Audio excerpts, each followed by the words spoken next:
प्यारे साथियों नमस्कार। स्वागत है आप सभी का आपके अपने इस YouTube चैनल गढ़वाल क्लासेज में।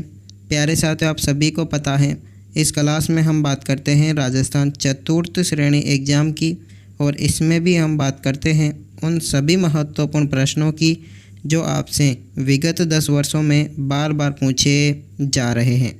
चलिए आज के पहले प्रश्न की शुरुआत करने से पहले आपको बता दें कि आज आपके टोटल 35 प्रश्न होने वाले हैं और आपको क्लास के एंड में बताना है कि आपके कितने प्रश्न सही निकले। चलिए आज का आपका पहला प्रश्न है, ध्यान से देखना। बेंगठी गांव फलोदी किस संत का पवित्र स्थल है? अगर मैं आप लोगों से बात करूं बेंगठी गांव फलोदी में, तो आपकी मैं बात करूं किसकी? हड़बूजी की। किसकी बात करूंगा मैं? हड़बूजी। हड़बूजी का क्या है? वहां पर एक पवित्र स्थल है, ये आप लोगों को थोड़ा सा ध्यान में रखना है। और आपका कौन सा ऑप्शन? आपका जो तीसरा ऑप्शन है बिल्कुल ही करेक्ट आंसर होने वाला है। चलिए अगले प्रश्न की बात करते हैं। प्रश्न है आपका, ध्यान से देखना। प्रश्न है कौन से लोक देवता यहाँ पर मुंडेले नहीं भैया बुंडेले हैं? क्या है? भुंडेले से थे। अगर मैं आप लोगों से बात करूं उस लोक देवता की जो भुंडेले से थे, तो आपका राइट आंसर होगा हड़बूजी। ये भी एक बार प्रश्न पूछा गया है 3rd ग्रेड एग्जाम में, ठीक है। और आपका कौन सा ऑप्शन? आपका सेकंड ऑप्शन बिल्कुल ही करेक्ट आंसर होने वाला है। अगला प्रश्न को ध्यान से देखना और समझने की कोशिश करना। प्रश्न है आपका, लोक देवता हड़बूजी का मुख्य मंदिर कहाँ पर स्थित है? अगर मैं आप लोगों से बात करूं हड़बूजी के मुख्य मंदिर की, तो आपको हड़बूजी का जो मुख्य मंदिर है वह स्थित है कहाँ पर? बेंगठी में। कहाँ पर स्थित है हड़बूजी का मुख्य मंदिर? बेंगठी में स्थित है। और आपका कौन सा ऑप्शन? आपका चौथा ऑप्शन बिल्कुल ही करेक्ट आंसर होने वाला है।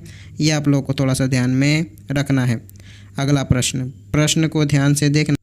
प्रश्न है आपका, रामदेव जी के मौसेरे भाई थे। अगर मैं आप लोगों से बात करूं रामदेव जी के मौसेरे भाई की, तो आपके रामदेव जी के मौसेरे भाई हो जाएंगे कौन? हड़बूजी। कौन होंगे? हड़बूजी होंगे। ये आप लोगों को थोड़ा सा ध्यान में रखना है। और आपका कौन सा ऑप्शन? आपका चौथा ऑप्शन बिल्कुल ही करेक्ट आंसर होने वाला है। अगला प्रश्न को ध्यान से देखना। प्रश्न है आपका, कौन सा युग्म क्या है? असंगत है, ये आप लोगों को बताना है। और मैं आपको इसके करेक्ट आंसर की बात करूं तो कौन सा युग्म असंगत है?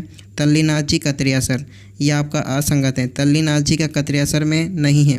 अगर मैं बात करूं कतरियासर में किसका है, तो आपके कतरियासर में जसनाथी जी का क्या है? मंदिर है, ठीक है। ये आप लोगों को ध्यान रखना है। और आपका चौथा ऑप्शन बिल्कुल ही करेक्ट आंसर होने वाला है। इस प्रकार के प्रश्न अभी ट्रेंड में चल रहे हैं। अगला प्रश्न, ध्यान से देखना प्रश्न को। वह स्थान जो किसी भी प्रकार के लोक देवता रामदेव जी से संबंधित नहीं है। तो मैं आपके उस स्थान की बात करूं तो आपका वह स्थान कौन सा हो जाएगा? आपका जो है बनेड़ा, बिल्कुल करेक्ट आंसर होगा। बनेड़ा जो स्थान है वो रामदेव जी से इतना सा भी क्या है? संबंधित नहीं है। ये आप लोगों को थोड़ा सा ध्यान रखना है। और आपका चौथा ऑप्शन बिल्कुल ही करेक्ट आंसर होने वाला है। अगला प्रश्न को ध्यान से देखना। प्रश्न है आपका, बिराठिया खुर्द में भरने वाला मेला संबंधित है। अगर मैं आप लोगों से बात करूं बिराठिया खुर्द में जो भरने वाला मेला है वह संबंधित है आपके किससे? रामदेव जी से। किससे संबंधित है? रामदेव जी से संबंधित है। और आपका कौन सा ऑप्शन? आपका तीसरा ऑप्शन बिल्कुल ही करेक्ट आंसर होने वाला है। ये आप लोगों को थोड़ा सा ध्यान में रखना है, ठीक है। चलिए इम्पोर्टेंट प्रश्न है। अगला प्रश्न, सबसे इम्पोर्टेंट प्रश्न आज का प्रश्न है आपका, राजस्थान का वह लोक देवता जिसने मोहम्मद गजनवी से युद्ध किया था। अगर मैं आप लोगों से बात करूं कौन से लोक देवता की आपके, तो बिल्कुल अगर मैं आप लोगों से बात करूं गोगा जी की। गोगा जी ने युद्ध किया था कौन से? किससे? आपके मोहम्मद गजनवी से, ठीक है। और आपका कौन सा ऑप्शन? आपका जो पहला ऑप्शन है बिल्कुल ही करेक्ट आंसर होने वाला है। अगला प्रश्न को ध्यान से देखना। प्रश्न है आपका, लोक देवता गोगा जी किस शासक के समकालीन थे? अगर मैं आप लोगों से बात करूं लोक देवता गोगा जी की, तो आपके समकालीन थे मोहम्मद गजनवी के। और गोगा जी ने इनसे क्या किया था भाई? 2-2 हाथ भी किए थे, ठीक है। ये आप लोगों को थोड़ा सा ध्यान रखना है। और आपका जो तीसरा ऑप्शन है बिल्कुल ही करेक्ट आंसर होने वाला है। अगला प्रश्न को ध्यान से देखना। प्रश्न है आपका, किसकी बहादुरी के कृत्य बिट्ठू मेहा के रावले में उल्लेखित है? अगर मैं आप लोगों से बात करूं बिट्ठू मेहा के रावले में, तो किसकी बहादुरी के चर्चे हैं वहां पर? आपके बिल्कुल आपके जो हैं गोगा जी की बहादुरी के वहां पर क्या है? चर्चे हैं। और आपका कौन सा ऑप्शन? आपका जो पहला ऑप्शन है बिल्कुल ही करेक्ट आंसर होने वाला है। अगला प्रश्न को ध्यान से देखना और समझने की कोशिश करना। प्रश्न है आपका, जो तेथड़ आभूषण पहना जाता है। अब आभूषण की बारी आ गई। टोटल क्वेश्चन आभूषण के बारे में होने वाले हैं। जो तेथड़ जो आभूषण है वह कहाँ पर पहना जाता है, तो मैं आप लोगों से बात करूँ स्त्रियों के पैरों में। कहाँ पर? स्त्रियों के पैरों में पहना जाता है। और आपका जो कौन सा ऑप्शन? आपका सेकंड ऑप्शन बिल्कुल ही करेक्ट आंसर होने वाला है। अगला प्रश्न, प्रश्न को ध्यान से देखना, बड़ा ही महत्वपूर्ण प्रश्न है। प्रश्न है आपका, पोत हाकर सरी आभूषण कहाँ पहना जाता है। अगर मैं इन तीनों आभूषण की आप लोगों से बात करूं तो ये पहने जाते हैं कहाँ पर? आपके बिल्कुल आपके कहाँ पर पहने जाते हैं? गले में। कहाँ पर? गले में। और ये क्वेश्चन आपके लिए इतना इम्पोर्टेंट नहीं है, फिर भी थोड़ा सा ध्यान में आप रख सकते हो। अगला प्रश्न, प्रश्न को ध्यान से देखना आप लोग। प्रश्न है आपका, मेमंद आभूषण पहना जाता है। अगर मैं आप लोगों से बात करूं मेमंद आभूषण की, तो आपके मेमंद आभूषण पहना जाता है कहाँ पर? सिर पर। कहाँ पर पहना जाता है? सिर पर पहना जाता है। और आपका कौन सा ऑप्शन? आपका जो पहला ऑप्शन है बिल्कुल ही करेक्ट आंसर होने वाला है। अगला प्रश्न, प्रश्न को ध्यान से देखना। प्रश्न है आपका, कौन सा आभूषण गले में नहीं पहना जाता है। अगर मैं आप लोगों से बात करूं उस आभूषण की जो गले में नहीं पहना जाता है, तो वो आभूषण होगा आपके कौन सा? आंवला। कौन सा आभूषण होगा? बिल्कुल आपके जो आंवला आभूषण होगा वो गले में नहीं पहना जाता है। और आपका तीसरा ऑप्शन बिल्कुल ही करेक्ट आंसर होने वाला है। अगला प्रश्न, प्रश्न को ध्यान से देखना, बड़ा ही महत्वपूर्ण प्रश्न है। रमझोल आभूषण मारवाड़ में शरीर के किस भाग से संबंधित है। अगर मैं आप लोगों से बात करूँ रमझोल आभूषण की, तो आपके जो मारवाड़ के कौन से भाग से आपके पैरों में पहना जाने वाला आभूषण है, ये आप लोगों को थोड़ा सा ध्यान रखना है। और आपका जो कौन सा ऑप्शन? तीसरा ऑप्शन बिल्कुल ही करेक्ट आंसर होने वाला है। अगला प्रश्न, प्रश्न को ध्यान से देखना। अब आपको क्या करना है, यहाँ पर आपको सुमेलित नहीं है वो बताना है, ठीक है। आभूषण अंग सुमेलित नहीं है। आपका जो इसमें चौथा ऑप्शन राइट होगा रमझोल। रमझोल आपका कलाई में थोड़ी पहना जाता है, ये आप लोगों को ध्यान रखना है। रमझोल जो आभूषण है वो आपका कहाँ पर? पैरों में पहना जाता है। कहाँ पर? पैरों में पहना जाता है। और आपका जो चौथा ऑप्शन है बिल्कुल ही करेक्ट आंसर होने वाला है। अगला प्रश्न, प्रश्न को ध्यान से देखना। प्रश्न बड़ा ही महत्वपूर्ण है। पुंची या फिर पुंची या पोंच जो आभूषण है वह कहाँ पर पहना जाता है। अगर मैं ये सारे एक ही आभूषण है, ठीक है, एक के ही नाम है ये। अगर मैं बात करूँ इन सभी आभूषण की, तो आपके कहाँ पर पहने जाते हैं? ये सब कलाई में। कहाँ पर? कलाई में पहने जाते हैं। और आपका जो तीसरा ऑप्शन है बिल्कुल ही करेक्ट आंसर होने वाला है। चलिए अगला प्रश्न ध्यान से देख लेना प्रश्न को। प्रश्न है आप लोगों का, पुरुषों द्वारा पहने जाने वाला आभूषण निम्न में से कौन सा है। अगर मैं आप लोगों से बात करूं पुरुषों द्वारा, तो पुरुषों द्वारा जो पहना जाने वाला आभूषण है वो इनमें से है भैया मुर्कियाँ। कौन सा है? मुर्कियाँ है। और आपका जो सेकंड ऑप्शन बिल्कुल ही करेक्ट आंसर होने वाला है। ये आप लोगों को थोड़ा सा ध्यान में रखना है। अगला प्रश्न, प्रश्न को ध्यान से देखना। प्रश्न है आप लोगों का, जो तगड़ी पहनी जाती है। अगर मैं आप लोगों से बात करूँ किसकी? तगड़ी की, तो आपकी जो तगड़ी है वह कहाँ पर पहनी जाती है? आपके तो कमर में पहनी जाती है। कहाँ पर? कमर में पहनी जाती है। और आपका जो तीसरा ऑप्शन है बिल्कुल ही करेक्ट आंसर होने वाला है। ये आप लोगों को थोड़ा सा ध्यान में रखना है। अगला प्रश्न, प्रश्न को ध्यान से देखना, थोड़ा इम्पोर्टेंट प्रश्न है। चंपाकली आभूषण शरीर के किस अंग पर पहना जाता है। अगर मैं आप लोगों से बात करूँ कौन से आभूषण की? चंपाकली की, तो चंपाकली जो आभूषण है वो शरीर में गर्दन पर पहना जाता है। कहाँ पर? गर्दन पर पहना जाता है। और आपका जो चौथा ऑप्शन है बिल्कुल ही करेक्ट आंसर होने वाला है। अगला प्रश्न, प्रश्न को ध्यान से देखना। प्रश्न है आपका, मुर्कियों से क्या आशय है। क्या है प्रश्न? मुर्कियों से क्या आशय है। तो मैं आप लोगों से बात कर लूँ मुर्कियों की, तो जो मुर्कियों हैं वो क्या है? कानों का आभूषण है। किसका? कानों का आभूषण है। यह आप लोगों को थोड़ा सा ध्यान रखना है। और आपका जो कौन सा ऑप्शन? आपका पहला ही ऑप्शन बिल्कुल ही करेक्ट आंसर होने वाला है। मुर्कियाँ आपके कानों का आभूषण है जो कि पुरुषों द्वारा पहनी जाती है। अगला प्रश्न, प्रश्न को ध्यान से देखना। प्रश्न है आपका, टोटी आभूषण शरीर के किस हिस्से में पहना जाता है। अगर मैं आप लोगों से बात करूँ टोटी आभूषण की, टोटा या टोटा है, यहाँ पर टोटी नहीं है, ठीक है। चलिए तो मैं आप लोगों से बात करूँ टोटा आभूषण की, तो आपके कहाँ पर ये कान में पहना जाता है। कहाँ पर? कान में पहना जाता है। ये आप लोगों को थोड़ा सा ध्यान रखना है। और आपका जो चौथा ऑप्शन है बिल्कुल ही करेक्ट आंसर होने वाला है। अगला प्रश्न, प्रश्न को ध्यान से देखना। प्रश्न है आपका, जो लौंग आभूषण पहना जाता है। अगर मैं आप लोगों से बात करूं कौन से आभूषण की, लौंग आभूषण की, तो लौंग जो आभूषण है वो कहाँ पर पहना जाता है, सभी को पता होगा आपके, कहाँ पर, कानों में पहना जाता है। ठीक है, और आपका जो चौथा ऑप्शन है बिल्कुल ही करेक्ट आंसर होने वाला है।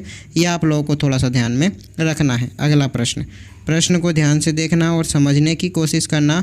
हालरो पहना जाता है। अगर मैं आप लोगों से बात करूं हालरो की, तो आपने 50 बार इसका नाम सुन लिया होगा। हालरो जो आभूषण है वो आपके महिलाओं द्वारा कहाँ पर, गले में पहना जाता है। कहाँ पर, महिलाओं द्वारा गले में पहना जाता है। और आपका जो सेकंड ऑप्शन है बिल्कुल ही करेक्ट आंसर होने वाला है। अगला प्रश्न, प्रश्न को थोड़ा ध्यान से देखना, बड़ा ही महत्वपूर्ण प्रश्न है। प्रश्न है आपका, जो नौगरी नामक आभूषण कहाँ पहना जाता है। अब आप लोग सोच रहे होंगे कि सर ये नए नए आभूषण कहाँ से आ रहे हैं, तो एक बात ध्यान से देख लेना, आपके इसी प्रकार के प्रश्न वहाँ पर पूछे जाएंगे। जो आपके जो नौगरी जो आभूषण हैं वो आपके पहना जाता है कहाँ पर, हाथों में। कहाँ पर, नौगरी आभूषण आपके हाथों में पहना जाता है। और आपका जो तीसरा ऑप्शन है बिल्कुल ही करेक्ट आंसर होने वाला है। अगला प्रश्न, प्रश्न को ध्यान से देख लेना। प्रश्न है आपका, जो बल्लियाँ हैं वो आभूषण कहाँ पहना जाता है। अगर मैं आप लोगों से बात करूँ कौन से आभूषण की, बल्ले आभूषण की, तो आपके कहाँ पर, आपके तो हाथों में पहना जाता है। कहाँ पर, हाथों में पहना जाता है। और आपका मैं आप लोगों से बात करूँ कौन से ऑप्शन की, तो आपका जो पहला ऑप्शन है वो बिल्कुल ही करेक्ट आंसर होने वाला है। ये आप लोगों को थोड़ा सा ध्यान में रखना है। अगला प्रश्न, प्रश्न को ध्यान से देखना। प्रश्न बड़ा ही महत्वपूर्ण है। बजंटी आभूषण पहना जाता है। अगर मैं आप लोगों से बात करूं बजंटी आभूषण की, तो आपके सभी को पता होगा कि हम बजंटी कहाँ पर, अक्सर जो गांव से आते हैं उनको तो पता ही होगा, बजंटी आपके कहाँ पर, गले में पहनी जाती है। और आपका जो चौथा ऑप्शन है बिल्कुल ही करेक्ट आंसर होने वाला है। अगला प्रश्न, प्रश्न आज का सबसे महत्वपूर्ण है। ठीक है, आप देखोगे कितने एग्जाम्स में पूछा गया है। और प्रश्न है आपका, स्त्रियां बोरला आभूषण शरीर के किस भाग में पहनती हैं। अगर मैं आप लोगों से बात करूं कौन से आभूषण की, बोरला आभूषण की, तो बोरला जो आभूषण है आपके शरीर के सिर में पहना जाता है। कहाँ पर, सिर में पहना जाता है। और आपका जो आंसर नंबर 4 है वो बिल्कुल ही करेक्ट आंसर होने वाला है। चलिए अगला प्रश्न, प्रश्न को ध्यान से देखना। प्रश्न है आपका, बाजूबंद। अब ये किसको नहीं पता, आपको तो इसका गाना भी पता होगा। ठीक है, जो बाजूबंद है नखराड़ी, वो आभूषण कहाँ पर पहना जाता है। तो मैं आप लोगों से बात कर लूँ बाजूबंद की, तो बाजूबंद आपके कहाँ पर, भुजा पर। कहाँ पर, भुजा पर पहना जाता है। और आपका जो आंसर है सेकंड है वो बिल्कुल ही करेक्ट आंसर होने वाला है। अगला प्रश्न, प्रश्न को थोड़ा ध्यान से देख लेना। प्रश्न बड़ा ही महत्वपूर्ण है। प्रश्न है आपका, जो दामना आभूषण स्त्रियां शरीर के किस भाग में पहनती हैं। तो मैं आप लोगों से थोड़ी सी भी बात कर लो दामना आभूषण की, तो स्त्रियां जो हैं इसको शरीर के आपके कौन से भाग में, तो बिल्कुल आपके अंगुली में पहनती हैं। कहाँ पर पहनती हैं, उंगली में पहनती हैं। और आपका चौथा ऑप्शन बिल्कुल ही करेक्ट आंसर होने वाला है। अगला प्रश्न, प्रश्न को ध्यान से देखना।